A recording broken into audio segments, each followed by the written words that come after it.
Selamat datang di channel Berita Garuda, channel yang membahas tentang seputar Timnas Garuda. Berita Gar, no hoax, no lebay. Halo Garuda Lovers, kembali lagi di channel yang membahas semua hal tentang Timnas Indonesia, Berita Garuda. Keputusan Miss Hilgers memantapkan hatinya untuk berseragam merah putih semakin menambah kokoh lini pertahanan Timnas Indonesia. Setelah sebelumnya di tanggal 6 September 2024, dalam unggahan di media sosialnya, Pak Ketum Erick Thohir memamerkan fotonya bersama anak Manado itu sedang bersalaman dengannya. Sudah bukan rahasia umum jika seorang diaspora sudah menjabatkan tangannya dengan orang nomor 1 di PSSI tersebut, maka tak lama lagi stempel Garuda di dada akan segera tersemat. Nah, bagaimana ngerinya pertahanan timnas kita setelah kedatangan pemain berharga 7 juta euro ini? Mari kita kulik bersama. Kedatangan MIIS ke ASEAN jelas mengentak kawasan ini setelah sebelumnya di kawasan ini kedatangan pemain diaspora Singapura yang mempunyai market value di atas Tom Hee, Perry Eng. Gak butuh waktu lama, Miss Hilgers menutup kehebohan Perry Eng dengan kehadirannya di awal September ini. Status Miss secara meyakinkan menjadi pemain termahal di kawasan ini. Bahkan harga Miss langsung mengungguli harga satu tim yang konon King of ASEAN, Thailand. Kalau sudah begini, Malaysia dan Vietnam pun akan terbungkam saat mengetahui harga Miss.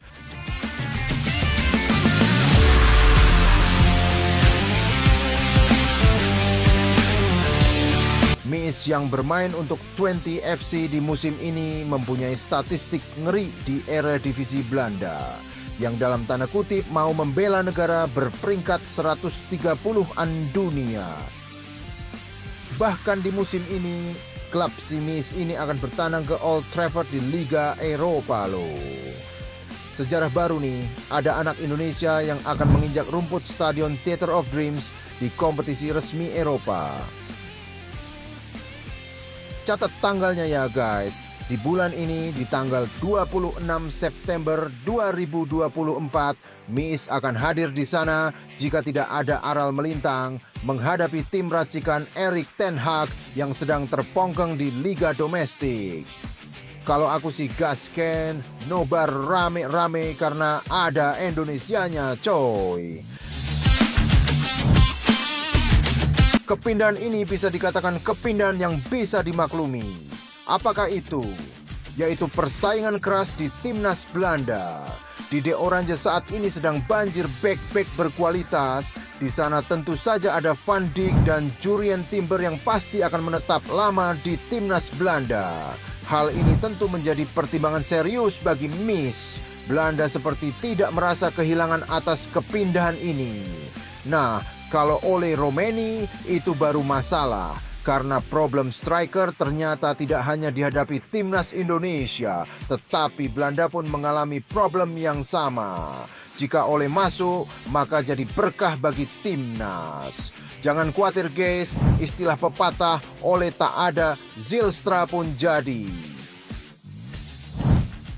Nah, hadirnya Miis di lini belakang timnas jelas akan membuat pelatih iklan kopi luwak ini sumringah gak tanggung-tanggung. Gak kayak netizen yang baperan, mikirin bagaimana nasib Rizky Ridho bagaimana. Bagi Coach Shin, Miis akan merapatkan tembok timnas. Meminjam istilah Bung Deski, rapat padu pada. Di bawah gawang ada Paas, 3 di depan ada Miis, Idjes dan Hubner. Ini semacam daging alot, susah dikunyah guys.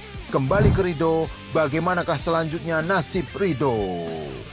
Saya katakan mohon maaf sebesar-besarnya, kita pernah berjanji kalau timnas tempat pemain terbaik bukan titipan.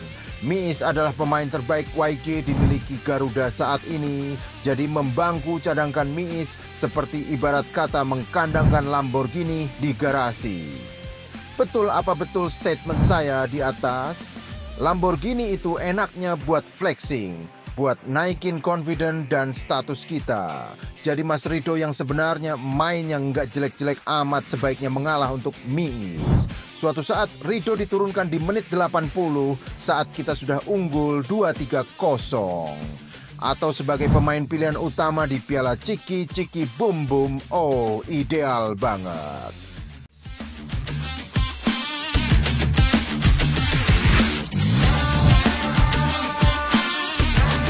Peta persaingan lini bek timnas jelas memanas. Tapi dari persaingan itulah kualitas mengapung. Bukankah seonggok berlian itu berasal dari tempaan panas dan tekanan seiring waktu? Dengan demikian, asa timnas Indonesia di round 3 kualifikasi Pildun Zona Asia akan semakin meninggi dengan adanya persaingan ini. Alih-alih melemahkan, justru akan melejitkan timnas. Semoga timnas mampu mendulang poin demi poin, bukan untuk sekedar menempati posisi 3 dan 4. Bismillah bisa langsung lolos di ronde ini. Amin. Terima kasih telah menonton channel Berita Garuda. Jangan lupa like, subscribe, dan nyalakan lonceng notifikasi agar kamu tidak ketinggalan update terbaru tentang timnas Indonesia.